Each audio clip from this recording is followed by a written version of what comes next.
Hey, you guys, this is Josh. And Carolyn. With Homesteading Family. And it's time for this week's episode of the Pantry Chat. Yeah. This is a Q&A session where we are going through the past several Pantry Chats and going to answer your questions. So that's always a lot of fun. Yeah, we like those. Been. Yeah. And we're in a great spot today. We're out in the Cottage garden. You see the hollyhocks right behind us? Look how pretty Oh, they they're are. beautiful. I don't know, you see a couple different colors. There's a yellow here, but there's some really dark pinks over here and all sorts of really fun ones. Yeah, I wish we could give you a tour, and we can't now, but actually Carolyn just did, I think, a week or two ago. Well, it was a little longer than that, and it's amazing how fast everything is growing right now. We've missed a couple weeks, haven't we? It is really I think it blooming. has really bursted forth even since your Yes, last tour. Yeah, it's pretty amazing. This place is awesome. There's butterflies and pollinators all in here right now. Yeah, lots of them. Yeah, and just a super lovely place to sit. Uh-huh. But we're going to kind of move along pretty quickly because we want to get to as many questions as we can. Good. But I feel like you said we're going to go along quickly, and I'm going to chit chat. I feel like it's been a couple weeks. It has. Since a yeah. We've had family here. Carolyn and I took a trip, had a great little break. That was fun. That was really fun. That's right. Yeah, we went for our belated anniversary trip and just had a great time. We went up to Nelson, BC. If you haven't ever been there, a lot of good food in that town. We had this little French restaurant. It was like French farm to table. The owner actually owned a farm a couple miles out of town. Yeah. And so it was really fresh, but very good. So if you're ever in Nelson, BC, eat at the Pitchfork. The Pitchfork. It was good. Oh, super good. We were just blown away. Yeah. That was a magical moment. It really was. Yeah. A couple other favorites were New Denver, a little farther north in British Columbia. Town. Yeah, cute little town, right on the lake. Cute little town and beautiful, beautiful country up there. So that was a great... really fun trip. Yeah. It was good. What have you been up to besides that? I have been canning. We are in green bean season right now. It's official. And I think this week I've canned over 50 quarts of green beans. Yep. It's a lot of green beans. They're begging to be picked again tomorrow morning. morning. It's time to pick them again, so I'll be got doing some more. 2 or 3 more rounds at least. And they can up so quickly. It's the snapping that's the slow part of green beans. So, but it's fun. That's the relaxing part, though. Sitting on the porch, looking over your garden. In the garden. rocking chair, watching the kids play. Snap it. Yeah. Right. That's the really wish it nice always worked picture that way. of it. Actually, we do, though, get everybody together around the table and do big green bean snapping parties. So it's kind of fun because there's always a lot of laughter and stories. So I've been doing a lot of that. What about you? What have you been up to? Oh, well, we've harvesting in the garden. And we just brought in onions, a lot of onions. That's have those up on the rack curing. Yep. And what else? Just kind of getting the garden ready for fall, starting to mulch. We're getting ready for processing chickens. We have 200 and right about 25 meat chickens to process here. We're going to try to do some video on that. We're going to try to do them in a day. So 225. Yeah. And we don't have anybody coming to help that I know of, right? It's just us and the kids. Well, the kids. The kids have been raised processing chickens. Right, and so we're getting some new equipment. Efficient. We're getting some equipment that's going to help us out. We've made it happen in the past. We've done about 125 in a day. Yep. Just kind of working with what we had: homemade dunker, borrowed plucker. Yeah. And so we're buying some equipment that's going to help us out with that. And it's going to be fun. I don't know if we'll get it all done, but it's going to be fun to see what we can do. And we're going to try to capture some of that. Some of it will be how-to. Some of it will just be what can we make happen here. Right. Because we've got these chickens, they're ready to go. They got to get to the freezer. They're nice big. These are these Freedom Rangers that we do, and the Red Rangers.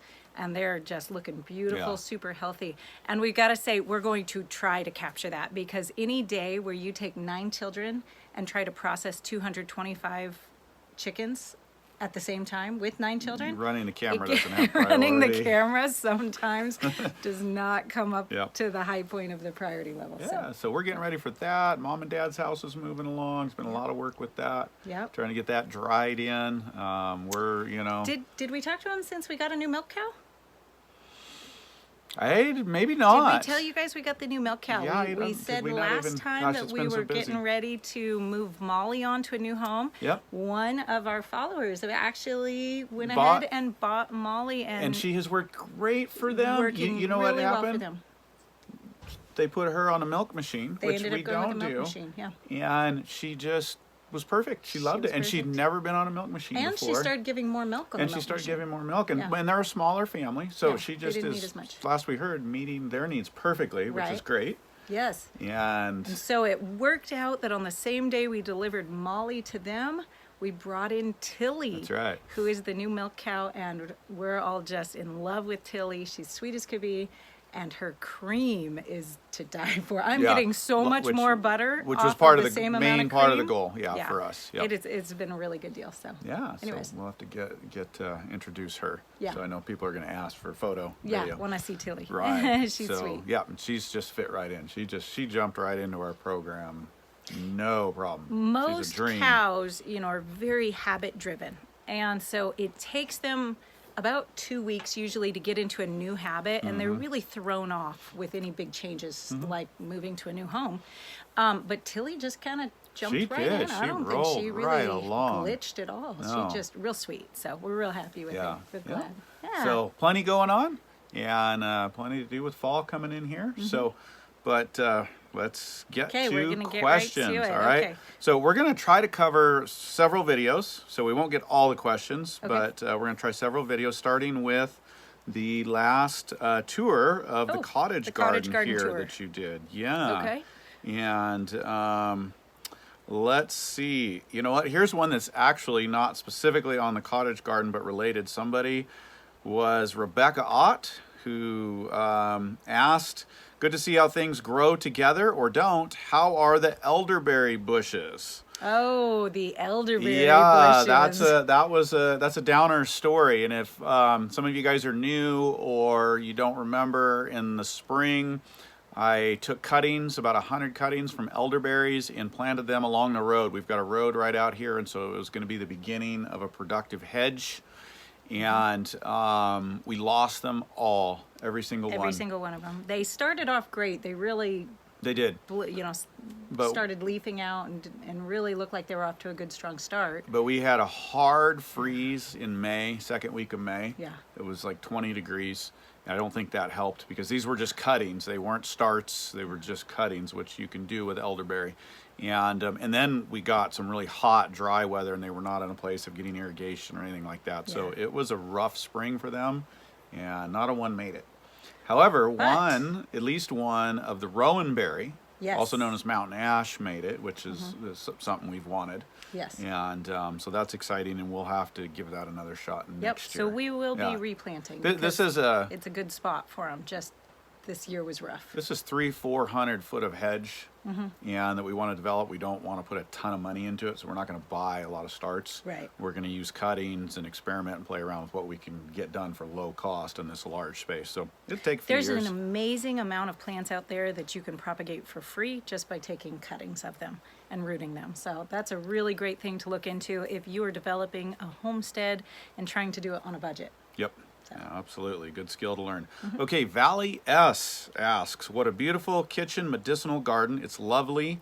Weeding, how is that working out?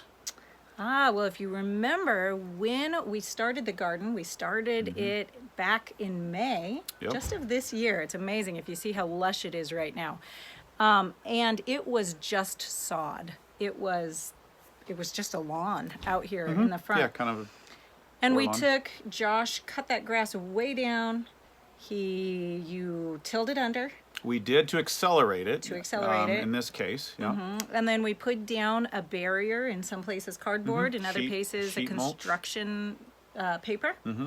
And then we put some compost on top of that, and then a thick layer of mulch on top of that. And all of the areas that are mulched are, I'm not going to say they're completely weed free. I don't know if that's ever possible, but they have very few weeds in them.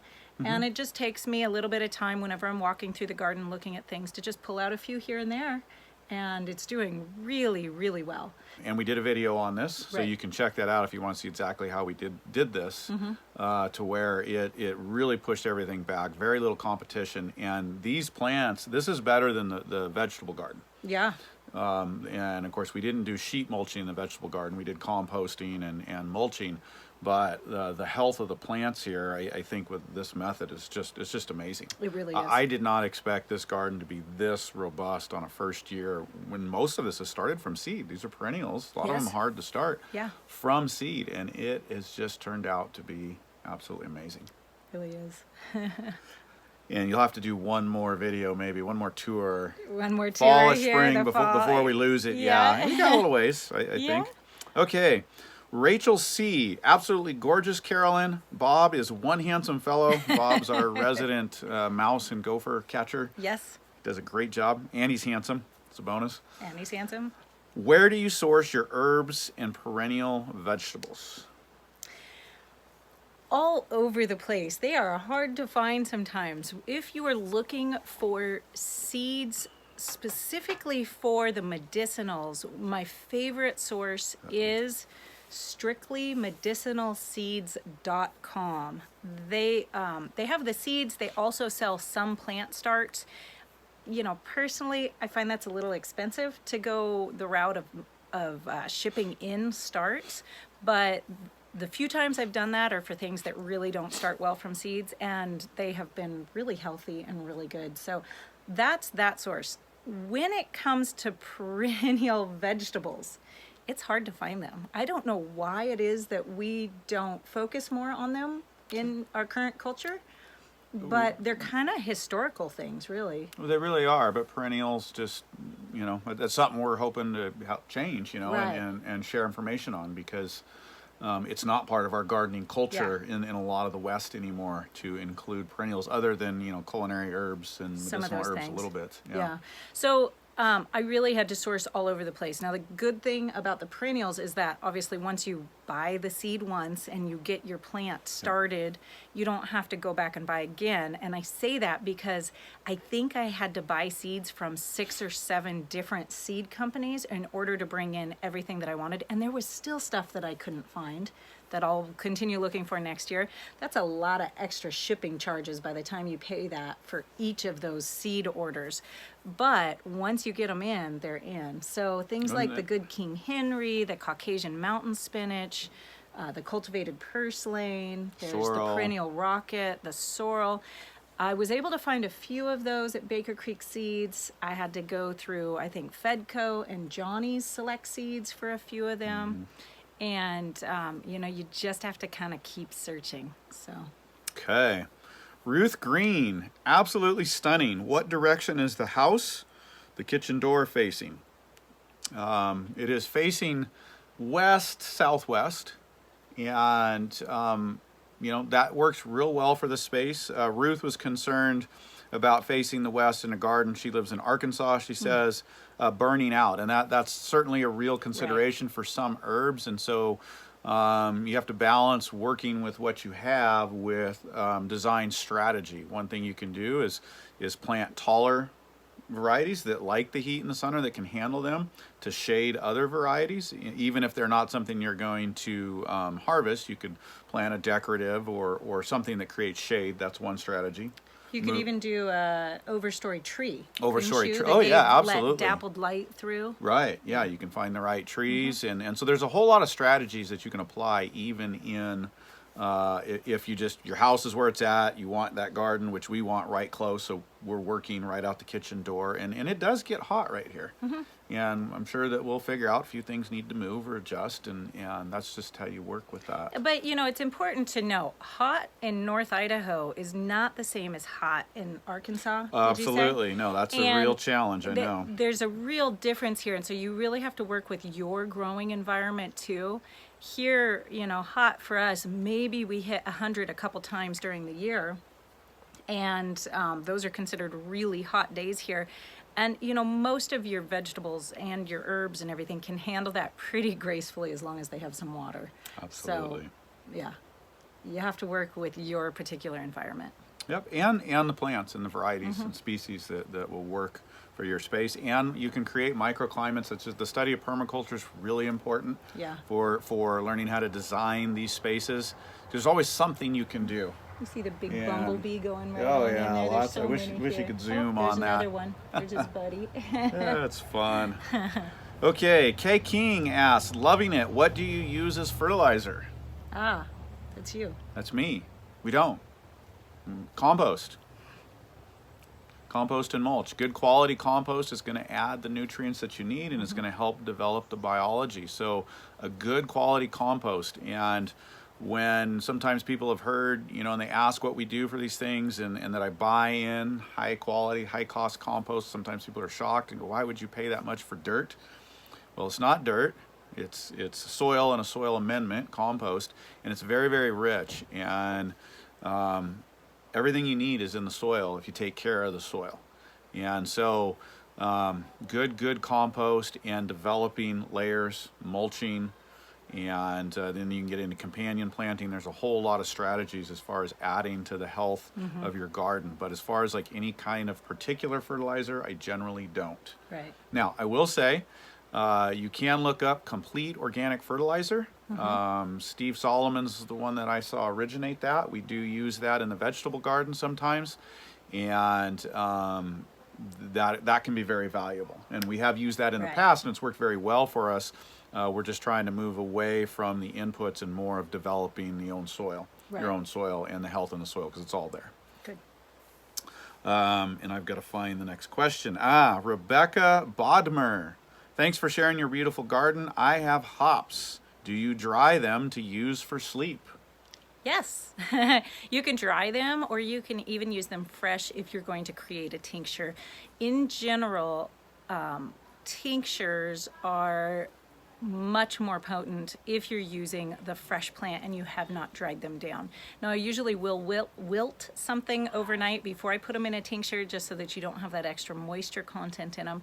But you can dry them and make a tincture out of them, or you can just do them fresh. So I will do that. I will also have them available for teas when I want to put them into like a sleepy time tea or something like that. This is not a question, but a funny topic for a second while I find another question. Okay. AfriKitty, that's the Okay. subscriber, says Bob is probably looking for the catnip. You can tell a story about that. Bob almost destroyed the catnip when it first went into the garden. Now it has become Bob-proof. He can't even destroy it because it is so large and healthy. He could take out half the plant and it wouldn't matter. But Bob's an addict, I gotta say. Bob has issues, and we will find him kind of wandering around in a daze after a session with his catnip.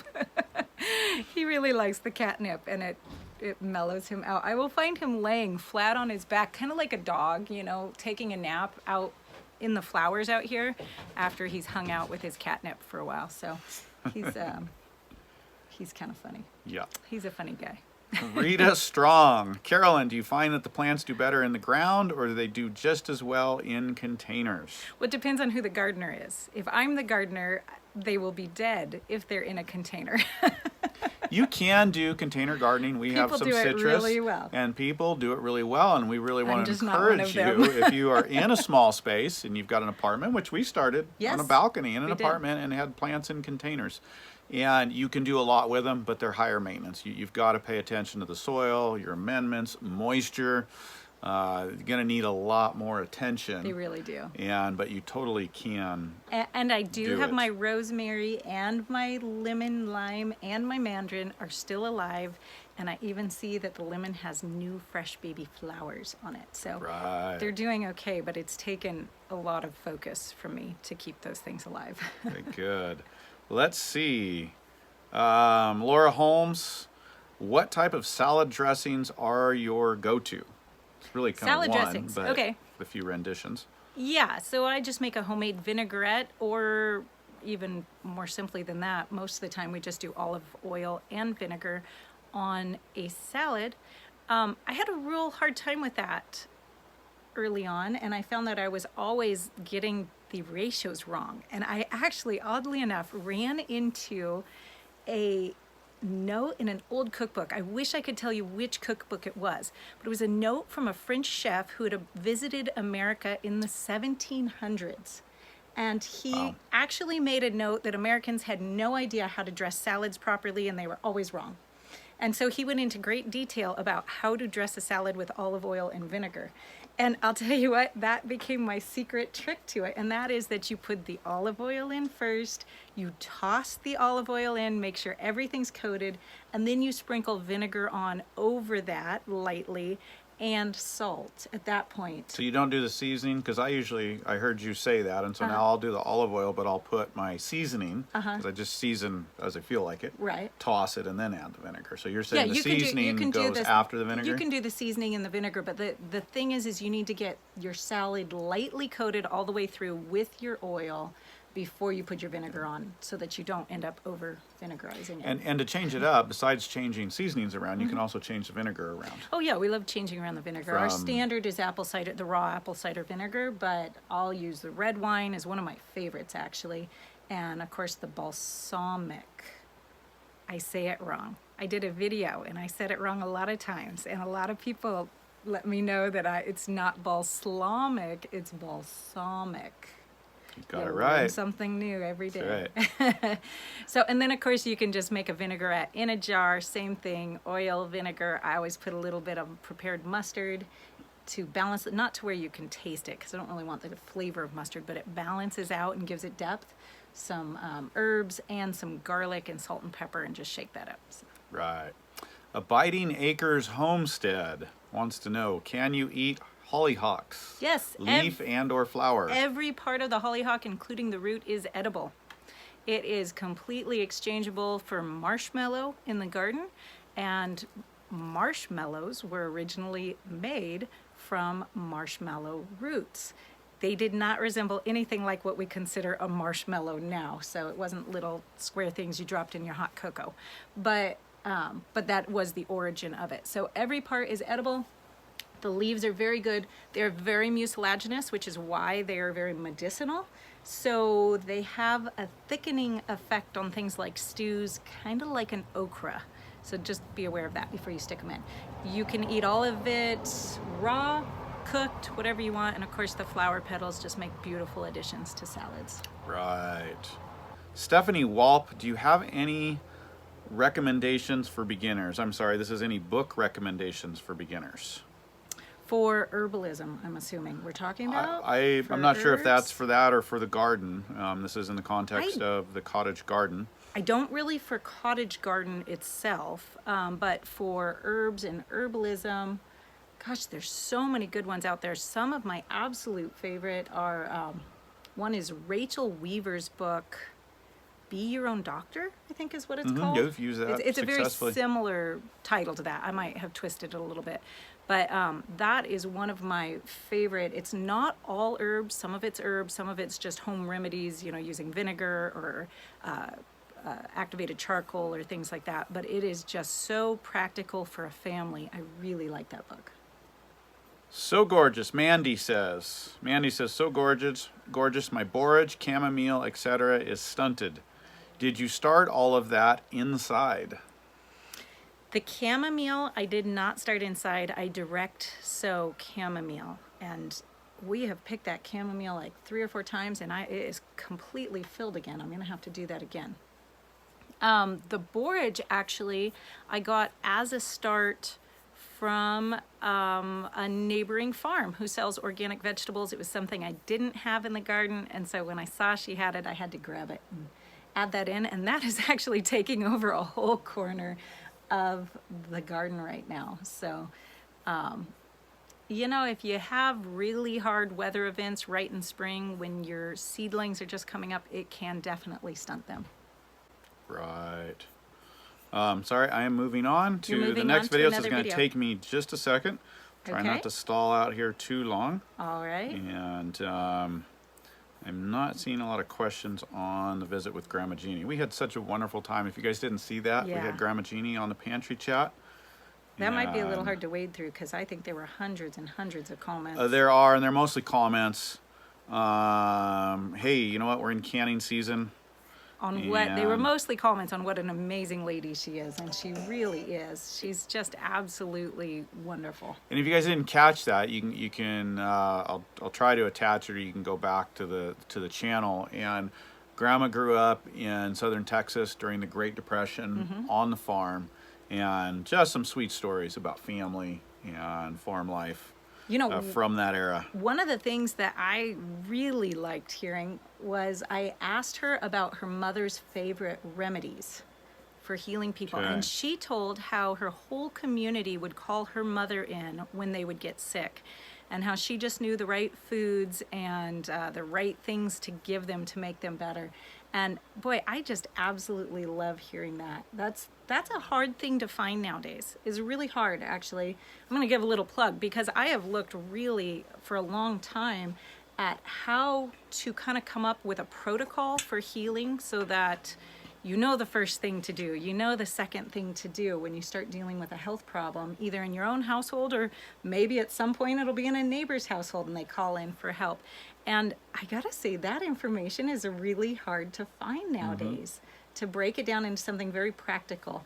And so I created that one training for you guys after I looked for that for years. And that's my Healthy Healing at Home training. So it was really neat to hear Grandma talk about how that's what her mom did. I really liked that. That was pretty neat. Very cool. Healthy Healing at Home. Healthy Healing at that's Home. just a good paradigm. Yeah. That's a series? It's a training video series you can opt into. It's free. We'll put the link in the Put the link description for you in. guys. There's a discount for her herb class at the end of that if you get through that. And but that free training just really gives a good paradigm. It's been so great for our family. Gives a really good methodology. framework for how to heal and approach healing in your own home. So. Right. Okay, so we're going to jump topics here into canning. Okay.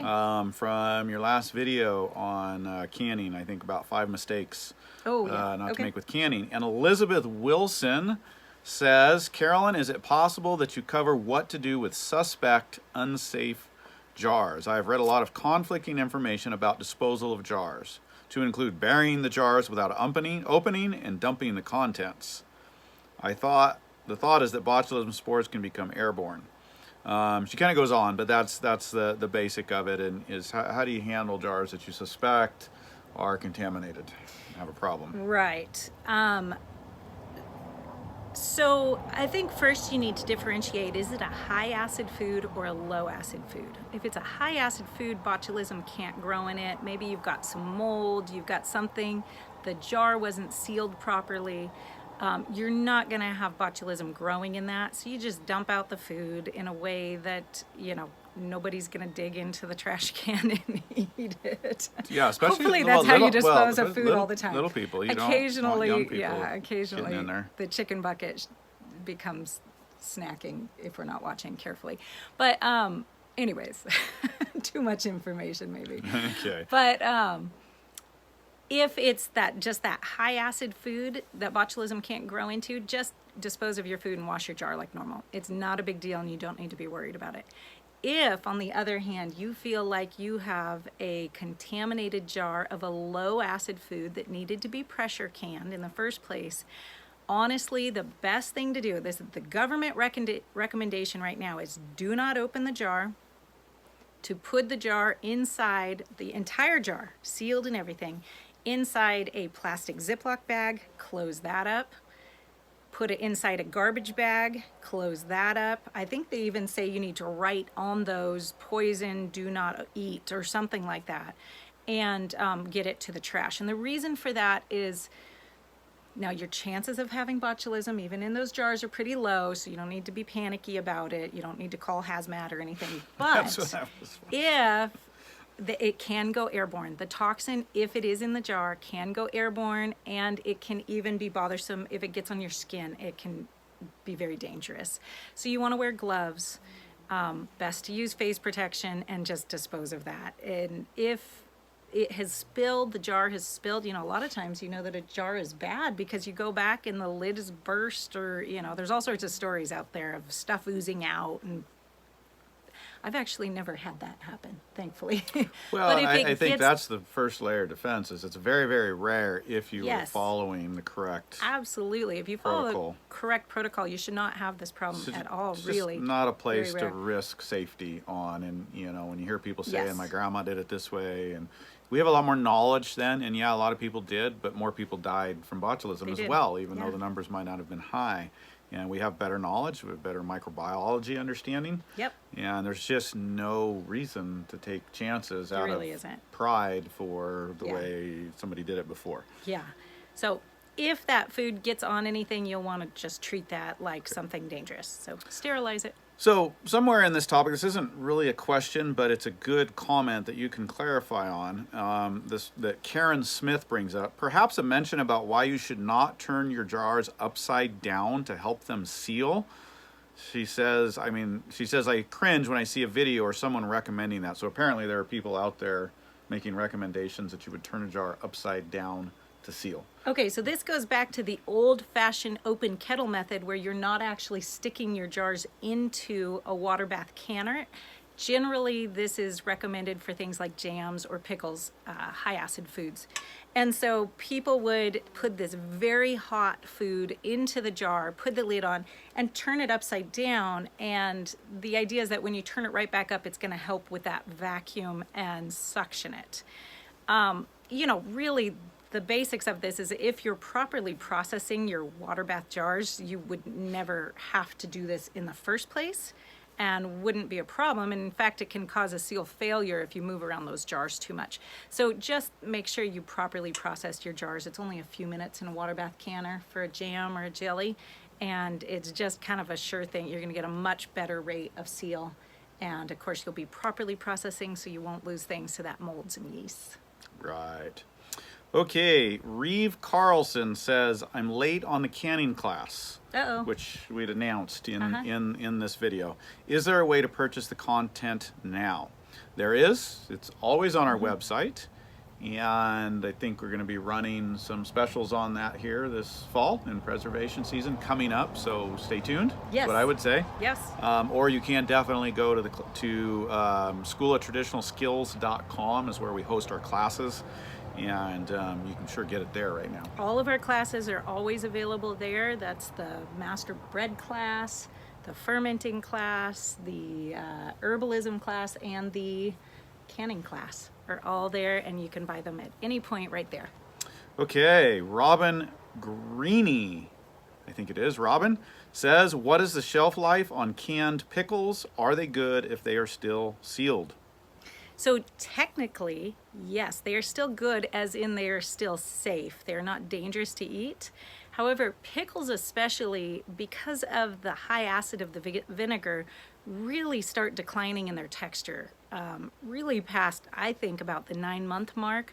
You really want to have them consumed by the year mark for them to be optimal. Now, all foods are considered to start losing nutritional quality at a pretty quick rate after the year mark, according to the National Center for Home Food Preservation. But that doesn't mean that they're bad. It doesn't mean they're not safe. It just means you're losing nutritional quality. So your pickles are going to get mushier, and they might not taste as amazing as when you first did them within the first year. So as long as they're sealed, though, they are safe. Right. And if they do get mushy, you can always stick them in a blender or a food processor and make a relish out of them. There are other things to do with them besides just eating pickles. Vera Braswell, hope I said that right, Vera. Is it risky to buy jams or jellies at a farmer's market that has rings on the jars? Probably not. No, I would just take them off when I got home to store them. They're probably doing that for the sake of moving the jars so they don't get nicked in moving.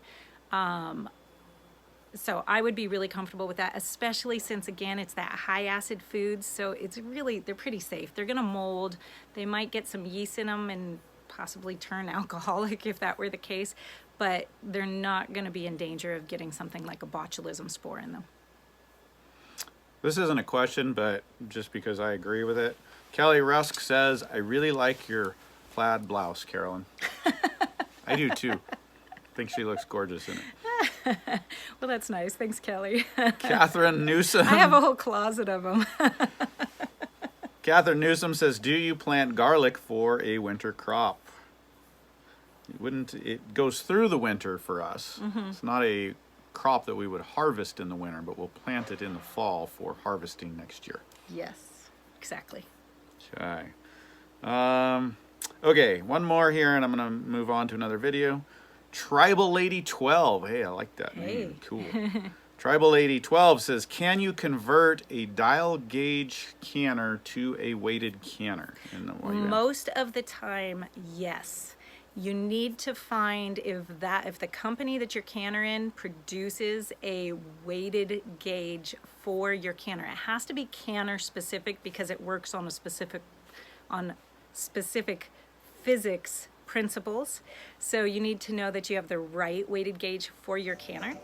Most of the time, most of the big companies, the Prestos, I can't think of the other one at the moment, most of the time they have those, and I know my Presto, I have the weighted gauge for that also. So yes, most likely. Here, what so video are we on? We are on the fall planting, what you can plant for fall garden. Yeah. And this is not about what you can plant, but Cindy Mobley asks, do you know what you can do with onion sets that were not planted this year? So assuming maybe she bought a lot of onion sets, didn't get them all in the ground, and I would think there'd be a good use for those. I'd think you just use them for pearl onions. Sure. Just cook them up. You know, as long as they're still pretty firm and they dried well, then I would just use them to eat. I think that'd be great. You could ferment them too. Pickled onions. Another one. Would be really good. Okay, this Spire Herbs would love to hear more about perennial greens. You mentioned those a few minutes ago, and so what are some of your perennial greens? You have a few out here, and I kind of think you're still on the search for some, but still on the search for some. So that's right? something that we're working on growing into. What comes into the kitchen. So I have a few that I've grown for multiple years, so I have a little more experience with them. That would be, let's see, sorrel. Right now I have a Transylvanian sorrel, which is really good, very nice. We've had garden sorrels and French sorrels in the past, and all of them have been very good. A lovage, which gets a little strong at the end of summer. A lot of these things are much more appropriate for spring eating, probably some of the first things up in the spring. Another one that we love is purslane. We've grown that for a few years. Purslane is often a weed that you pull out of the garden, but usually when you do that, it's really small. If you get a cultivated perennial purslane, it has nice, large, succulent leaves and just makes the most, I don't know, a wonderful little salad. Just a really nice little kind of side vegetable dish. It's very good. I know some people ferment them to have like a pickled purslane. It's kind of fun to say. Some of the other ones that I am playing with this year are, let's see, Caucasian mountain spinach, which is a hardy perennial, but it vines. So it gets to be big, long vines, but you pick the leaves like a spinach. Good King Henry is a good one. That's a long-standing historical plant. And that is just like a spinach. It's just a perennial spinach. And the flavor is really mild and delicious right through the middle of summer. It's been really good. Very nice one. A perennial rocket. There are, I believe, annual rockets. I have a perennial rocket in, so we'll see how that does. I haven't gotten to harvest it yet. So there's actually quite a few out there. And if you're south and you stay warm, a Malabar spinach right. Is a great one. We can't grow, I mean, we could grow it here as an annual. I don't know how productive it would be, but if you are farther south, I don't know if it'll take a freeze. If it does, it's not a lot. Right. But that is a very, very productive perennial that's very good. Right. There's also an Okinawa spinach. Right. It's kind of similar. So. Right. Okay, we were talking about zones and planting in this video. Lisa Walters asks, what zone are y'all in? I'm in 8B and have never done a fall garden. We are supposed to be in a 6A, according to the USDA hardiness zone map. However, we experienced 5A temperatures this last winter. Yeah, which was colder than normal. It was noted as a very cold, but that's the point of a zone, that's the point of the zones. And so some of you may say, well, it says I'm in this zone, but I've never experienced temperatures that low. That's because it's your lowest recorded temperature. And so we plant a lot for the 6A. because we want to push the zone, but you do have to be prepared that every 5, 10, might be 20 years, you may see a really, really low temperature, which we just saw. Right. And it knocked back grapes that are generally good in the zone, Quite a a few very mature years, grape plant. yeah. Only one. The other one survived just fine. And this one, Yeah. it almost killed it. Yeah. Just it had to regrow from the roots. So But if you're in an 8B, oh man, you're loving life. You're just about, you can pretty much garden right through the winter, probably with a little bit of frost cloth. And I know that we've done that when we lived, I think Garner Valley was a 8, wasn't it? Isn't that considered an 8? I don't think so. I think that was 7. Was it a 7? Like a 7A, Okay, and I think. And that we was in the gardened mountains. straight through the winter with some frost cloth. My mom was always out there harvesting chard right through the winter. And so you should have a lot of flexibility with your fall and winter crops, even spring crops. Look up things like your Russian chard, your Russian kales. Those will go right through. Siberian kales, some of your mustards, your spinaches. If you have some protection, your chards, those things can go right through at your lowest temperatures. Sorry, I had to laugh. This is somewhat unrelated, but it must have been something that I said in the last video. 11040 Mad Skills said, "The man is always the technical idiot. I'm a man and I know." Yeah, you're right. Did I correct you on something? You must have, but good to have a sense of humor about it. Let's see. Line Mamatoto. I'm not sure I know how to say that. Hi, Line. Thanks a lot for all the info and work you're putting into this. I'm wondering whether you guys make starts at this time of year or just sow directly into the ground. It's my first year doing fall planting, and I'm doing a bit of both to see what works. We do a bit of both. We do a bit of both. Mostly seeds this year, just timing, but you could definitely be getting, you could start some cabbages and broccolis of seed if you wanted to. A bunch of stuff you could definitely do seed, and get in the ground. So do both and experiment. That's the one path to learning, is trying different things. Don't just do what somebody tells you. Do your research, try it out. And so way to go doing both. Good. Sarah Defer is asking, would you recommend any specific books or reading material on fermenting? That's a couple good fermenting resources. Okay, so there is a book. Did you guys know we live right next to a train? If you didn't know that before, you do now. We're in the middle of wilderness. Here it comes. And we have our train. Traditionally fermented foods. I know her first name's Shannon. I can't remember the last name of the author. It is a wonderful, wonderful book on fermenting foods, and from somebody who really, really lives it. So she actually uses fermented foods as one of her primary preservation methods in the heat of Texas. So it's pretty impressive that she's doing that. Absolutely is. One of my favorites. Yep. The Young Family Farm asks, is it ever too hot to plant seeds? Yeah, it can be. It can be. It depends on the seeds, right? But it can be in a lot of our environments. They may sprout, but they're just not going to do well. A lot of things just aren't going to grow. Right. Especially a lot of your leafy greens. And your cool season crops, your brassicas, they're going to sprout, but how well they're going to do depending on the heat and the environment. So there's definitely a time when maybe you don't want to plant too much, or you need the right little microclimate or environment. Right. Let's see. Elijah's Mimi. Hi, Elijah's Mimi.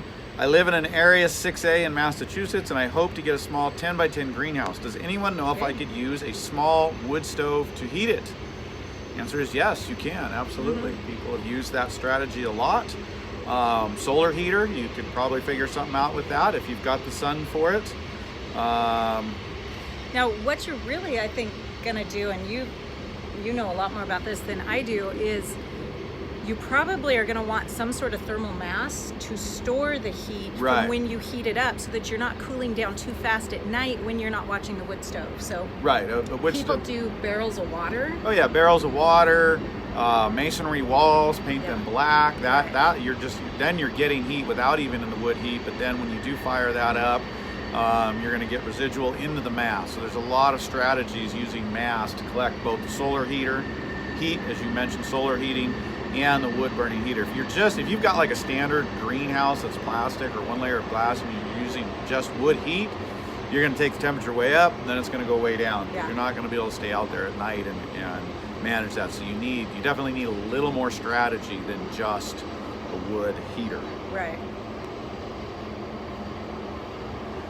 Let's see, Dara 627, Abel, we have a terrible time with fire ants. Do you have any problem solving ideas? We are in the Central Carolinas. We've not had fire ants specifically. Not here. We had them where we used to live, and they were awful. They were awful, and as far as naturally, we've used the diatomaceous earth, and it does move them back, but it takes time. You have to kind of keep. You got to keep at it, doing and it. they'll move their nest out a little further, and so you got to keep at it. But diatomaceous earth is very inexpensive. They don't like it, and we had some even in the last place. Mounds, they were more of a biting carpenter type ant, and it did push them back, but it took 2 years, I think. It took a while. Yeah, those are no fun at Yeah. all to deal with. Okay. Those raspberries are huge, Truly Lynn says, with a question mark. Some of them are pretty big. They are huge. We have Yeah. no idea what they Yep. are. They were here when we moved in. Most of them are summer raspberries, but we have a few that are setting new fall fruit here. So obviously we have a few fall raspberries too, Right. which is nice. Let's see. Waxing Sustainable asks, and I think this is going to be the last question. Apart from your online courses and YouTube, do you sell or do anything else to bring in income directly related to homesteading? I do some consulting for design work, and both designing farms, managing them, and a little bit of construction. That's my background, and we are developing a consulting business along with the online courses and YouTube, Yep. and have some other maybe some branded material eventually we're thinking Yeah, of next some year, some interesting shirts, things. hats, Yeah. and we do have a few other things coming that will be a part of Homesteading Family. Yeah.